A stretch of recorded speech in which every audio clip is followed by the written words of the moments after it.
Exodus 40, verses 34 through 38. Then the cloud covered the tabernacle, and the glory of the Lord filled the tabernacle. Moses could no longer enter the tabernacle because the cloud had settled down over it, and the glory of the Lord filled the tabernacle. Now, these next two scriptures is where we really got everything from last week, verses 36 and 37. Now, whenever the cloud lifted from the tabernacle, the people of Israel would set out on their journey following it. But if the cloud did not rise, they remained where they were until it lifted. The cloud of the Lord hovered over the tabernacle during the day, and at night fire glowed inside the cloud so the whole family of Israel could see it. This continued throughout all their journeys. 36 and 37 again, when the cloud lifted from the tabernacle, that is when they would set off on their journey. But if the cloud remained, if it did not move, one day, a month, however long it stayed, they stayed. They let God set the pace of their journey through the desert to the promised land. You guys may be seated. A little recap, if you weren't here last week. And to be honest, this is another reason why I did the recap, because I talked to Lane on the phone like a couple of days ago, and I was trying to remember what I preached Wednesday. Like, I said the words less than a week ago, and I was like, I made some kind of point about something, and I thought it was good. So, I mean, if that's me and I said the words, we could probably all do with a little recap of what happened last week. But we discussed let God set the pace, and pace being our rate of movement, our rate of progress. So let God set the rate that you progress through life. Let God set the rate at which you succeed and grow. We talked about how a root cause of a lot of our frustrations arise from us having the wrong pace or the wrong expectations. We get frustrated because we're like, I thought I should be here in life, or I thought I should be here in ministry, or I thought I should be here with my family, and I'm not. And we get frustrated, and the problem is we've set a pace, but we've never discussed it with God. We should let God set the pace. We learned that if you achieve it without God, you will have to sustain it without God. And we talked about how King David knew this. That's why David would not take the kingdom on his own. He knew that if he got Saul out of the way and he became king on his own, then he was going to have to maintain that kingdom on his own. But instead, David followed the pace of God. And when it was time for him to be king, he became king, and God provided and sustained him. The right thing in the wrong season is a curse. We learned that there's a process to God's promise. And he uses pace as the process to get us in the right season when we are ready to handle the blessings he has for us. We learned that you never win in comparison. We did the fun little game where we all picked our favorite song and we clapped to the rhythm of it or the beat, and then we noticed that no two people really clapping alike. And you wouldn't look at someone who's clapping faster than you and be upset because their song is faster than yours. The same way with pace in life. We should not get upset with somebody else's pace. We should focus on our pace. We couldn't be like, well, why are they married and I'm not? I mean, I know their character. I know who they are. And they're married and I'm still single. That's their pace. Hopefully they're letting God lead the pace, but you focus on you. You let God guide you through, and you trust the pace that he has set for you. So tonight, we're going to be talking about let God set the pace, but slow down. Slow down. So in the spirit of slow down, ask your neighbor, what's the rush? What's the hurry? I'm no psychologist. All right? I'm not a psychologist, but it is my observation that we are conditioned from a very young age to be in a hurry. We will ask a 5-year-old, what do you want to be when you grow up? They still think a dinosaur is a fair answer to that question. Like, I'd like to be a dinosaur. They're 5. They're trying to enjoy their imagination. We're like, no, that's no good. You like numbers? You could be an accountant. Are you good with computers? Technology? Programming. It's the future. So we get these kids when they're still thinking about imagination. What are you going to be when you grow up? Well, then they start high school, and we're like, what are you going to major in college? Where are you going to go to college? Viable questions, yes, but we start while they're still trying to get through high school and they're still struggling with their identity. What about college? What about college? What about trade school? What about vocational school? What about this? What about that? Then when they finally get into school, we ask them, well, where do you plan to work?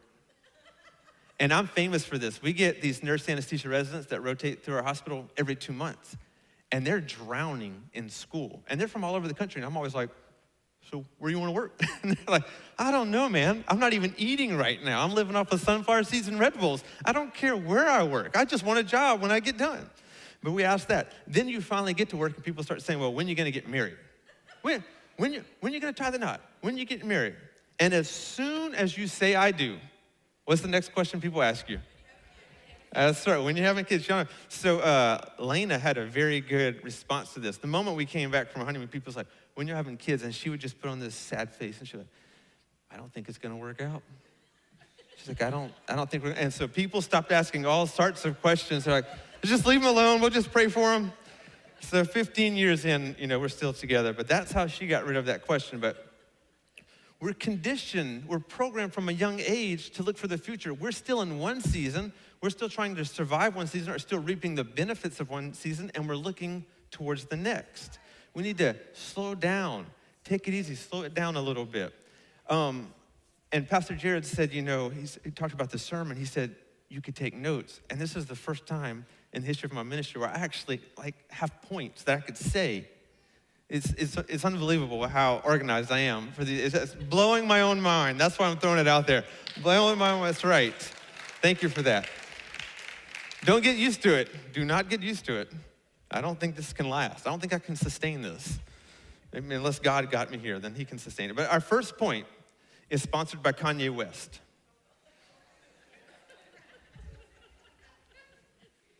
Jesus walks. That's our first point. Jesus walks. In the scripture, Jesus fulfilled over 300 prophecies. In his earthly ministry of 3 years, he fulfilled over 300 prophecies that were written over 1,000 years before he was born. Fulfilled all 300. John 21:25 said, Jesus also did many other things. If they were all written down, if everything he did was written down, I suppose the whole world could not contain the books that would be written. Think about that. How many miracles he did, how many lives he changed. If you were to write it all down, the whole world could not contain the volume of books that could be written about it. In all that Jesus did, and everything that he accomplished, there is not one scripture that says Jesus ran. There's not one scripture that says, with haste, Jesus dashed to Capernaum. There's not one scripture where they stole a horse and they sped off to Galilee. There's not one where you see Jesus dashing or running. None of that is recorded. Jesus walks.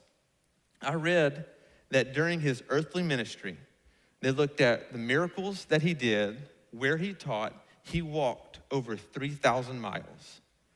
That's the equivalent of walking from New York to Los Angeles, preaching and teaching, and he never got in a hurry. He never ran. He never invented I would have the alpha or the beta version of the hoverboard. You're God. I would have done something like that, but he never, ever got in a hurry. Jesus walked. Now, for me, I'm a slow-paced person, so I can appreciate that. But there's one thing that will get you in a hurry. There's one thing that will bring a sense of urgency like nothing else, and that is a sick child. So this was a few years ago, and I want to start the story by saying that Lena and I know that we are good parents. And I'm not saying that so that you say, oh, we believe, yes. I'm saying that because as I tell this story, you're going to start questioning whether we are good parents. And some of you are going to say, I can't believe we send 20-something kids with this guy to Oklahoma. Well, this is strange. But we are good parents. I promise it. We had great examples.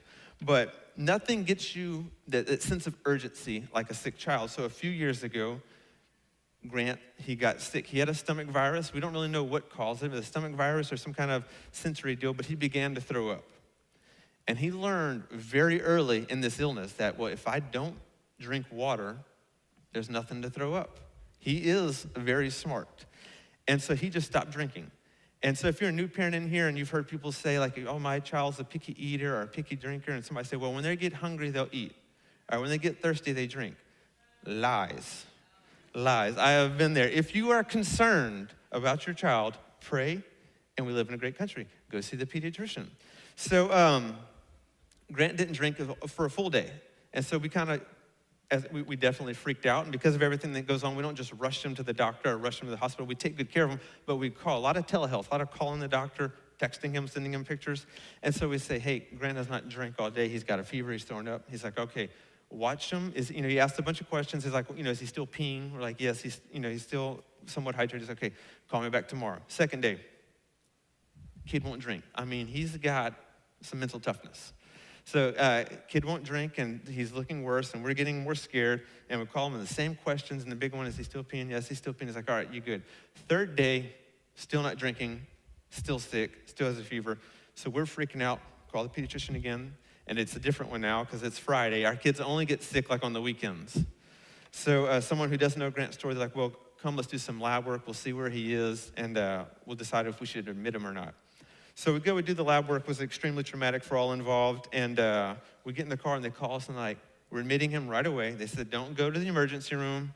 It's a direct admit. We've called. They have your room. Just go through the lobby, admissions, and they'll get you in room.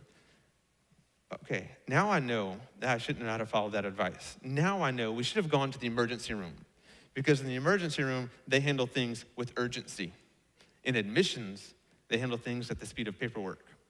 So here we are, really scared young parents, and we go in with a Grant, and we're expecting just red carpet to a hotel room, sit them down, and everything's taken care of. No, it's like a name, reason for visit, insurance cards, and I'm really starting to freak out a little bit. And I've been in healthcare my whole adult life, and I look down, and we don't have a picture of this because I want y'all to think that we're good parents, and I realize, like, my son is super sick. Like, I have waited far too long. And so I was like, we have to get him to a room now. So they finally let us go into the room. They came and did the rest of his admission paperwork in the room. But that urgency, I pray that I never feel it again. And I pray that none of you ever have that, just that sense of dread, that sense of fear that I had in the moment, just to grab him and bring him somewhere to where he could be made better.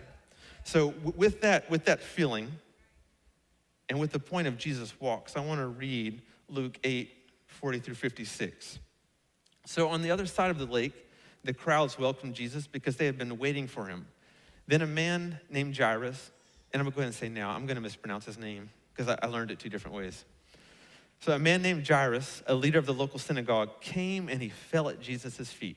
And he started pleading with Jesus to come home with them. He says, my only daughter, who is about 12-year-old, is dying. He is pleading. And thank God my kids have never been that sick. They've never been sick to the point of death. But I can understand somewhat the urgency that he had. He is begging Jesus, please come. And they're running up and grabbing him. So Jesus goes with him. But notice that it says, and Jesus went with him. There's nothing that says, and Jesus dashed out, and Jesus sprinted. There's nothing like that. It says, and Jesus went with them, and now they are surrounded by the crowd. So if you can imagine Jairus, he got to Jesus first. Fair game. You're there, and you're trying to pull him to your sick and dying daughter, and now he is completely surrounded by like a Black Friday crowd. Now there's a woman in the crowd, and she suffered for 12 years with constant bleeding, and she could find no cure. And this sick lady, she comes up behind Jesus, and she touches the fringe of his robe, and immediately the bleeding stops. And Jesus asks, well, who touched me? And I can imagine when he stops, can you imagine Jairus? What are you stopping for? Like, my daughter is sick. I was here first. Dibs, you come with me. And Jesus stops. He says, who touched me? It's a huge crowd. And Peter's like, well, it'd be easier to find out who's not touching you. Everyone is surrounding and bumping into you. But Jesus is like, no, someone deliberately touched me, for I felt healing power go out from me. And the woman realized that she couldn't stay hidden because Jesus was going to get to the bottom of it. He must have been a Pavlu. He was going to get to the bottom of the situation. She began to tremble, and she fell at her knees in front of him. And the whole crowd heard her explain why she had touched him. And she had been immediately healed. Immediately healed. Daughter, he said to her, your faith has made you well. Go in peace. Now imagine this conversation's going on. In Jairus' mind, I was there first. There's no reason for him to stop. Besides, this woman was already healed. Jesus had no reason to stop and talk. She was healed when she touched him. The conversation for Jairus is a moot point. It's not needing to happen. And while Jesus is talking to this lady about her faith and her healing, a messenger arrives from the home of Jairus, the leader of the synagogue, and he said, your daughter is dead. There's no use troubling the teacher now. So imagine the wave of emotion going on through the man who was there first, got Jesus, was bringing him to his house, and then he stopped to heal someone else and discuss it. But Jesus overheard that, and he overheard what happened, and he said to Jairus, don't be afraid, just have faith, and she will be healed. See, some of us, we want God to go at our pace, at our speed. But there's some in the room, and there's some in your life. You're like the woman with the issue of blood. For 12 years, you've been sick. For 12 years, she was anemic. She was weak. Jesus walked at a pace that a woman who had been bleeding and hurting for 12 years could catch up to her and be healed. That's amazing. I think there's some people in here, you see like your family, is going further and further from you. Your relationship with God is going further and further. And you think, there's no way. Every step you take is a burden. And you think, there's no way I'm going to catch up. There's no way I'm going to get a relationship with God. And in your despair, you look up, and who do you see? You see your Savior walking side. He's not in front of you. He's walking side by side with you in step and saying, just have some faith, and it can be restored. Just have some faith, and it can be all better. But there's others in the room, and we're like Jairus. We have a dying daughter at home. Maybe it's a business that's dying. Maybe it's a marriage that's dying. Maybe your relationship with your family is dying, and you are frantic. You are frantic. You need a healing now. You needed a healing the moment he stepped off the boat. But the faster you move, it seems that the slower Jesus is going. And it's so frustrating, and we begin to wonder and wonder, but what we don't know is that in that pace that Jesus is at, that's where we need to learn, because what he tells this woman is that your faith has made you well. Your faith. He had no reason to stop and talk to her. Her healing was done. It was complete. He could have kept walking and probably made it in time. But he stops and said, your faith has made you well. Then he looks at Jairus and says, just have faith. I can go to your house and heal her today, but tomorrow something's going to happen. And on Thursday, something's going to happen. On Saturday, something's going to happen. You need to learn how to have faith. She just had faith and she was healed. That is what you need. And so sometimes it's in that slowness that God has when Jesus walks and it drives us insane. He's saying, hey, there's a lesson here. There's a lesson in the crowd. There's a lesson in the miracle. Look around. I am doing something in this room. It's okay to slow down. Yes, Jesus walks. And yes, it can be frustrating when you're someone like Jairus, but also understand that there's someone who's been suffering for 12 years that's going to get a healing. And if I didn't get to the end of the story, but Jesus does go to Jairus' house and he raises the girl to life. He does both. He does, but there was no reason for Jairus to get upset. He was on God's time. Numbers 9:19 through 23. Point 2. I feel like an audiobook. Chapter 2. Linger, but don't loiter. So it's linger. I think I heard someone snort, and it was great. It was great. So Numbers 9:19 through 23, this is further detailing what our scriptures were before about the journey of the Israelites going to the promised land. I'm reading it in the NASB, and the reason why I changed translations, it wasn't to make a point. I want to say that the way they use the verbs here, I really liked. So verse 19, even when the cloud lingered, everyone say lingered. That's right. Even when the cloud lingered over the tabernacle for many days, the sons of Israel would comply with the Lord's ordinance and not set out. But if sometimes the cloud remained for a few days over the tabernacle, in accordance with the command of the Lord, they remained camped. Then in accordance with the command of the Lord, they set out. If sometimes the cloud remained from evening into morning, a short stay, when the cloud was lifted in the morning, they would set out again.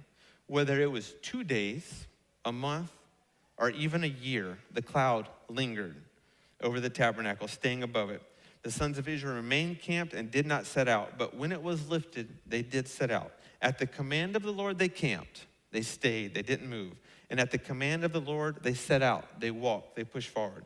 They did what the Lord required in accordance with the command of the Lord through Moses. Everyone say, let God set the pace. Linger, but don't loiter. I just love that. It came to me on our bus ride back from Oklahoma. Linger, but don't loiter. Linger is to tarry or to wait with expectation. You're waiting with a purpose. You're waiting, expecting something. Loitering is to remain in an area for no obvious reasons. It's okay to linger. It's okay to stay where you are. It's okay to stay in the season that you're in, but never loiter. Never just be there because you don't feel like moving or there's nothing to do. It's okay to linger with some expectation that God will do something for you. And some of you might be thinking, well, that sounds an awful lot like procrastination. And I would say, no, because if anybody knows anything about procrastination, it's your boy right here. Master of it. That's what my degree should be in, but it's not. But there is a difference. And linger's used in the Bible a few times, and there's some illustrations, but I think the person who teaches it the best is Jesus. Because how are we going to deny Jesus? Well, I don't know if I would agree with that. It's Jesus. You take that up on your own time. But there's a great example of Jesus lingering to fulfill a purpose, and it's found in John chapter 2, verses 1 through 12. And I didn't give them these scriptures so they don't have to rush for it because I was so excited at how well Adventures in Odyssey aged. Like other people knew about it. They knew about Wits End and Mr. Whitaker and the Imagination Station. There's an app for it. It's in the 21st century. I'm excited. So I thought the best way for us to get the full idea of what Jesus was going is if we went back in time. If we got in the Imagination Station and we went back to John chapter 2, verse 1 through 12, the wedding at Cana. So if you will, just pretend that we're in whatever linen clothes they were probably wearing, and we're way back in time. And it's a beautiful wedding. It's an outdoor event. There's stonework everywhere. There's a beautiful patio. There's lights going. There's music playing. The coastline is in the background, just absolutely beautiful. Now, one thing that I did not mention is that this isn't a wedding that we're used to. This isn't a 3-hour wedding. This is a 7-day wedding. We're gonna be here for a while. The kids are like, we're gonna miss school? No, it's the Imagination Station. You still have school in the morning. You still have school. So we go back in time and we're kind of walking through. We're a group and we're traveling and we see a very important man with some guests and he's engaged in conversation and we feel something different. Like, I bet that's Jesus. Jesus is at the wedding. That's amazing. And then we walk around and we see a woman scurrying about. That's Mary. That's the mother of Jesus. Now, I don't have Bible for this, but reading the story and understanding it, I know while Mary was not born around here, I am 100% certain that she was a Cajun woman. I think that she was either from Crowley or Rain. It could be Church Point. But she most definitely had Cajun heritage within her. And we'll see that in a moment. So everyone is enjoying the wedding. Mary cannot sit still. Many of you men are married to very good Cajun women, and you can relate to this. And many of you women are very good Cajun women, and you can relate. You're at a wedding, they're not sitting still, they're bouncing in and out, and they're trying to help out with everything. You know, at one point we see Mary, she runs in the kitchen, and she's like, hey, she's talking to the caterers. Do y'all want me to bring any trays out? Do y'all want me to bring? They're tearing up the boudin balls. Big hit. You got to give me the recipe. What's in the green bean casserole? And what can I do? And the caterer's like, no, Mary, we got it. That's where they hired us. Go. So she goes to the band. And she's like, she has a request, but because she's also humble, because she's a Cajun woman, she doesn't want to feel like it's her request. So she's like, oh, you guys are doing great. But I'm hearing a lot of people are wanting, Take My Hand by Wayne Tubes. So she's probably from Crowley. And so they're like, okay, Mary, we'll squeeze that in. And then she's not sitting still. Now she's finding the photographer. And she's like, listen, there's 2 kids playing in the chocolate fondue fountain. I know that's gross, but it's the cutest pictures. And so she's sending the photographer over there, and she's just everywhere. What Mary did next is gonna probably get me in trouble. But it's my last one of the series for a little while. So I figure if I cross the line, I can do the time.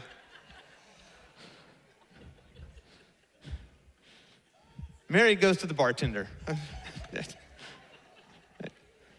And she is shocked at what she finds. Or she's actually shocked at what she doesn't find. They're out of wine. But she doesn't make a scene. She's very quiet. And she just scurries through the crowd, and she's scurrying. And she walks up to Jesus. And he's got the disciples that he has. He's got 4 with him. And there's a bunch of other men and women engaged in the conversation. And Jesus is telling a story. He's like, and I kid you not. And then Satan said, turn that rock into some bread. And he's like, no. And, she's like, Jesus. So Jesus excuses himself from the conversation. And he goes, yeah, Mom, what's going on? And this is when we really see the Cajun side. She goes, Jesus, they're out of wine. That Cajun stance, it wasn't a statement like, guess what I just found out? And it wasn't a question, it was a demand. Jesus, they're out of wine. And he's like, dear woman, Mom, Mother, this is of no concern to me. Definitely Crowley Rain area. But, and some people say, well, you have to understand the shame that would go on with the groom not preparing enough. And you'd have to understand the history, and you have to go back in time. That's not true. You wouldn't have to go back in time. Jack has a back-to-school party Friday, and we're in charge of the drinks. I understand the shame that's brought upon the family if we show up with too few drinks.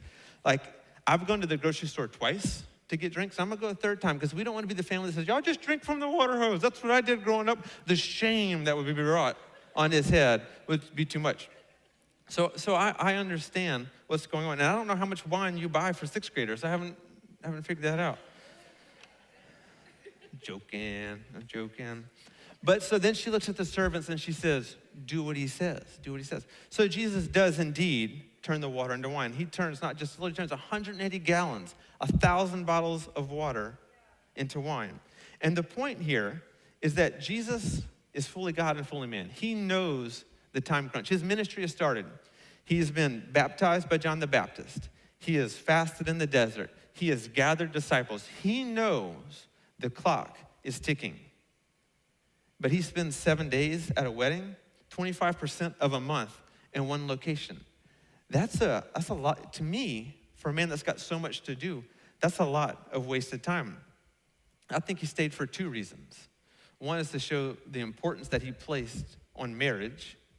And the second one was to show us the importance of lingering in an area to find your purpose. See, Jesus could have very well got in with the gift, made sure the bride and groom saw him like, hey, I've got your gift. You make a scene like, you want it on top of the table or underneath the table so everyone knows you got a gift. Where you want it? Where you want it? He could have just, put it there and dipped out, scooted on and been on his way, but he didn't. He stayed the full 7 days.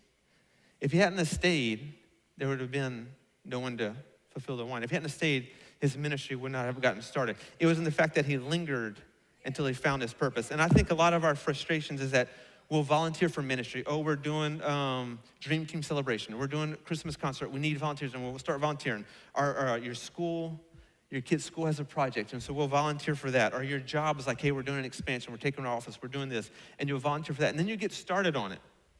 And you're 1 day in, 2 weeks in, 3 months in, somewhere along the process, and you feel like, well, I'm not needed. My giftedness isn't needed here. They're not using my talents, and so we quit. Like it wasn't working out. I wasn't being utilized at 100%. And so then another one comes up open, another Dream Team celebration or a concert or a project at your kid's school or something at work, and you hop onto that one, and then you realize 1 week, 2 weeks, 3 weeks in, like I'm not needed, and so you get out of there, and then you start getting frustrated and you use it as an excuse, like, my gifting isn't used here. No one likes what I do. And we start to get frustrated at all the Marthas that have everything prepared, and when we show up, there's nothing for us to do. And we start praying to God, like, God, show me where I can be used. Show me where I can be used.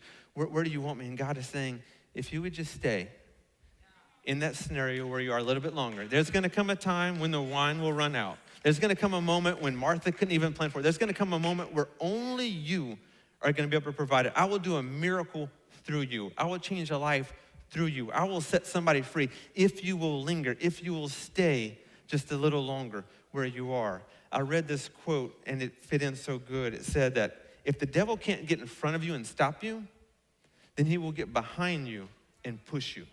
If he can't stop you from getting to where you're going, then he's going to push you right past your purpose. You'll never find your purpose. He'll push you right past miracles. He'll push you right past memories and experiences.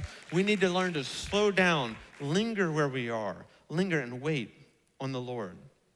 Exodus 33, 9 through 11, again on Moses. Moses is going to be very excited when I'm done with this series. As Moses went into the tent, the pillar of cloud would come down and hover at its entrance while the Lord spoke with Moses. And when the people saw the cloud standing at the entrance of the tent, they would stand and bow down in front of their tents. And inside the tent of meeting, this is beautiful, the Lord would speak to Moses face to face as one speaks to a friend. And afterward, Moses would return to the camp. Why? Because he's a busy man. There's 1 million people waiting on him. He's got things to do. He's got directions to give, complaints to hear. So afterward, Moses would return to the camp. But the young man who assisted him, Joshua, son of Nun, would remain behind in the tent of meeting. And I thought that was so beautiful. In this world of fast pace, in this world of hurry, Joshua would linger in the presence. It's no doubt that Moses was busy. He had a lot to do. He had 1 million people to lead. You may not have 1 million, but you may have a family. And you may be rushing through services sometime and rushing through point groups and be like, well, we can't stay or we can't go because we've got school in the morning. I've got a business trip. We've got this. And so we rush. But what I find so strange is that Joshua, who was the one who would linger, he was the one who eventually led the children of Israel into the promised land. See, Moses would get the word, And I love Moses, and I'm definitely not knocking him, but Moses would get a word, and then he felt that it was his responsibility. He had to go out, and he had to take charge, and he had to hear all the complaints and lead and give the directions, whereas Joshua lingered. And it was in that lingering where Joshua realized, at the end of the day, it's not me that's in charge. At the end of the day, these are God's people. It's God's family. We're children of God. At the end of the day, it's God who's going to provide. It's not me who's going to find the quail. It's not me who's going to find the job. It's going to be God. So it's that lingering in the presence that began to teach Joshua, if you want Jericho, you just follow after what God has. It's lingering in that moment. Every Pulse night, we have a special moment. And we had one this Sunday, and I'd already written this message, so I was praying that God would not disappoint. But every Pulse night, we have a special moment. There are games that's fun. It's amazing. We do some great, Leigh and Jason do some great games. It's awesome. There's always dynamic and powerful worship every time. And then there's great preaching, and not because it's me. I've had more other people preach than me this year. There's great preaching. There's altar call, and the students respond, and it's beautiful. But after altar call, every single time, there's something great that just happens. There's a lingering. I'll dismiss, and I'll say, if you want to stay and pray, you can stay and pray. If you want to be dismissed, you can be dismissed. And there'll be a handful that stay. And the intensity and the presence of God just begins to build. And it is just amazing. And the band will come down, and they'll start praying, and we'll play track music. And the power of God for those who linger, it is just such an experience. I would almost encourage you, if you're free on a Pulse night, just come and experience that. If you're lingering, if you're expecting it, it will happen. It's a beautiful experience. And I read this devotion at the turn of the year, and it stuck with me. It said that if I'm going to be in a hurry about one thing this year, may it be to linger longer in your presence. If I'm going to be in a rush, I want to be in a rush to get to the presence of God. If I'm going to be in a hurry, I want to be in a hurry to get in church and just sit in his presence. We sing a song at Pulse called Nothing Else, and it says, I'm caught up in your presence. I just want to sit at your feet. I'm caught up in a holy moment, and I never want to leave. I just want to linger here. He says, I'm not here for blessings, Jesus. You don't owe me anything. More than anything that you can do, I just want you. I just want to sit in your presence and be blessed. You guys may stand in closing. You may be asking a very good question. We talked about how Jesus walks, and sometimes that's frustrating, but he always comes at the pace that we want him. And we talked that it's okay to linger in a season. It's okay to linger in church. And you might be asking, because you might be a little frustrated, and you might say, well, how long should I linger? Like, I'm not happy where I am. Am I lingering or am I loitering? I don't know. What should I do? And I would ask you, do you feel the presence of God where you are? Do you feel like God is still providing you and giving you a word and feeding you spiritually and taking care of you? Then you're still in the cloud. You're still being blessed. Linger there. I remember when Pastor Jared asked me for a couple of Wednesdays to preach, because that's the Sunday I got confirmation for this. It was Father's Day. And I had my own plans on Father's Day. It started off great, and it ended up getting frustrating. But for Father's Day, Elena sang, and I told Grant, for Father's Day, I want to sit in a church service. I want to sit in a worship experience, and I want to hear the preaching. That's what I want. And so I tried to prepare him all the way here and all through practice, like for this is what we're going to do, buddy. We're going to sit. We're going to listen. We're going to experience it together. And sure enough, I get him through the music, the hype video, the countdown, and the first chord goes, and he loses it. He's gone. He's out the door. I'm trying to gather all of this stuff. He's in the parking lot. And I got so frustrated, guys. I got so mad. I'm being real. And don't feel sorry for me because it was my fault, because I had the wrong pace set. I was frustrated over the wrong thing. I thought my job was to be in here, and I was very frustrated. And we go to Kid City, and it's very difficult to be frustrated in Kid City, but I was doing my best. I was doing my best to be salty in Kid City. And we're doing action songs, and they're in here doing worship, and I was frustrated. I was like, I feel like I'm missing out on ministry experiences, and I'm missing out on just conversation with adults, and I was getting so frustrated. And Sister Nikki Angel gets up to speak the lesson. And I tell you what, she could have sent every kid home and just preached to me. It was beautiful because it was the word that I needed. And it was in that moment that God said, you know what? I'm still providing. That pace that you're at, it's the one that I have set. It's the one that I've said. So I encourage you, if you're in here and you're getting frustrated, I want you to take a moment. Is God speaking to me? Is he still providing? Then that's your pace. God said, that boy, he's yours. That's your job. You go at his pace. I was like, yes, sir. So if you want, I believe there's going to be a great move of God. And I believe if you need to get the Holy Ghost, if you would like to receive the Holy Ghost, it can happen. But if you want to just linger in his presence, if you want to know if you're where you need to be in your walk with life and God, then I encourage you to come to the front and start seeking God. Start hearing what he has to say and linger in his presence. You can go ahead and come to the front. I'm going to say a prayer over you. Lord, I thank you for your word. I thank you for your provision. Lord, right now you see the questions. Lord, if we're where we need to be, if we're in the camp that we need to be in, then God, I pray that you open our eyes and let us see your provisions. But if we need to move, God, let us see that cloud in the distance, and we know that you walk by our side to catch up. I thank you, God, that you're always faithful to be with us, Lord. I thank you that you walk hand in hand at our side. I praise you, mighty God. I thank you, Jesus. Want you, nothing else, nothing else, nothing else will do. I just want you, nothing else, nothing else, nothing else will do. I just want you, nothing else, nothing else, nothing else will do. I just want you, and nothing else, nothing else, Jesus, nothing else will do.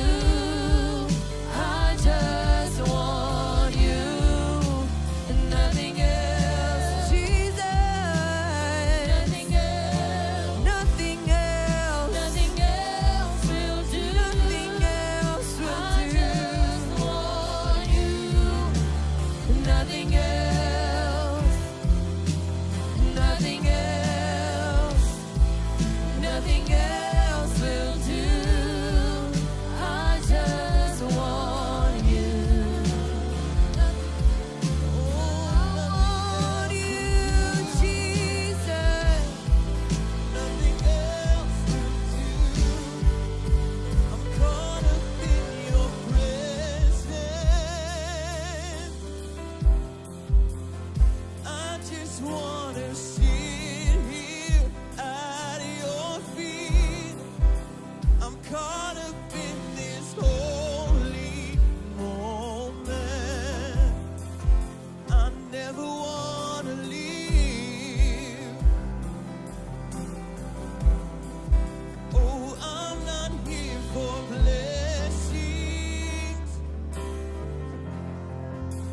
Jesus, you don't owe me anything, but more than anything that you can do, I just want you. I just want you. Nothing else, nothing else, nothing else will do. Thanks for joining our online worship experience. We hope it has been a blessing to you and your family. We would love to connect with you. You can find us on Facebook, Instagram, or YouTube, or you can go to www.point.church and connect with us there. If you'd like to partner with us in giving, you could download our app, or you could go to point.church and click Give. Thank you so much for joining us today. We look forward to worshiping with you again soon.